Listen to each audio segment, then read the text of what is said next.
নমস্কার বন্ধুরা, আপনাদের নতুন একটি ভিডিওতে স্বাগত। তো আজকে আপনাদের দেখাবো নেড়ে মাছের চচ্চড়ি কীভাবে করতে হয়।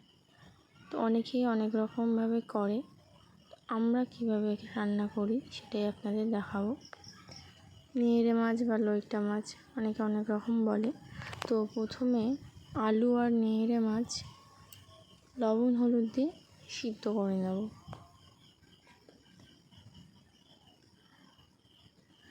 ভালো করে নাড়তে হবে যাতে নিচে লেগে না যায়, যেহেতু উনুনে রান্না হচ্ছে।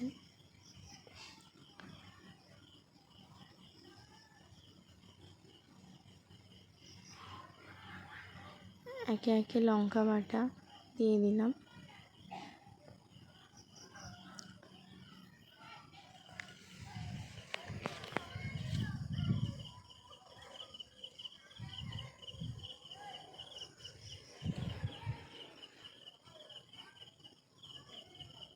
লঙ্কা বাটা দিয়ে ভালো করে নাড়াচাড়া করব যাতে নিচে লেগে না যায়, সেদিকে লক্ষ্য রাখতে হবে। কারণ যদি লেগে যায় পুড়ে যাবে, বাজে একটা গন্ধ বেরোবে।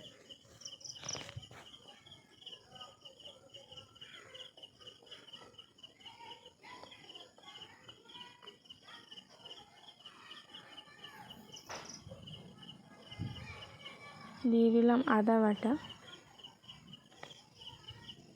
জিরে বাটা,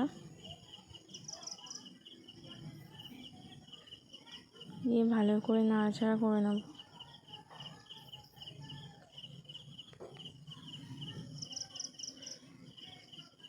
এখানে টুইস্ট হচ্ছে অর্ধেক মশলা দিয়ে দেবো এই সিদ্ধ করার সময়, আর পেঁয়াজ রসুনটা দেবো শুধু তেলের ওপর।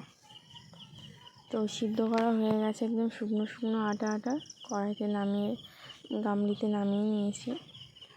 আর তেলের ওপরে দিয়ে দিলাম রসুন, থেঁতে রাখা রসুন আর পেঁয়াজ কুচি দিয়ে ভালো করে ভাজা ভাজা করে নেব।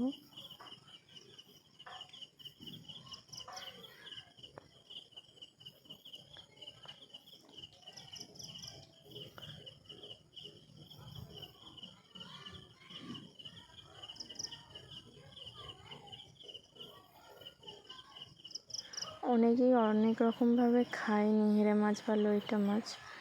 এইরকমভাবে আপনারা একবার বাড়িতে ট্রাই করে দেখবেন, খুবই ভালো লাগে খেতে।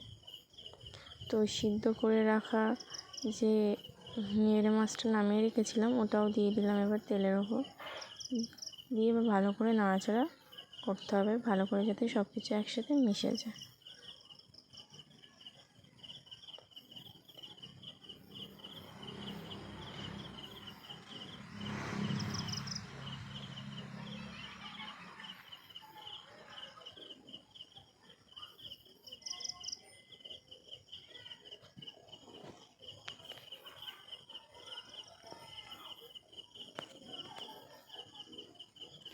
লবণ হলুদটা যেহেতু প্রথমেই দিয়ে দিয়েছি, যদিও লবণ কম থাকে আপনারা টেস্ট করে পরে আন্দাজ করে আপনাদের মতো দিয়ে দেবেন।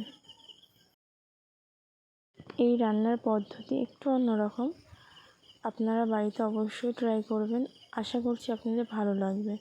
তো আমাদের রান্না হয়ে গেছে কমপ্লিট, তো এবার নামিয়ে দেবো। আপনারা যদি চান তো গরম মশলা দিতেও পারেন বা নাও দিতে পারেন। আমাদের এটি প্রথম প্রচেষ্টা, আপনারা যদি আমাদের পাশে থাকেন তো আমরা আরও নতুন নতুন রেসিপি আপনাদের সাথে শেয়ার করব। তো চ্যানেলটিকে সাবস্ক্রাইব করে দেবেন।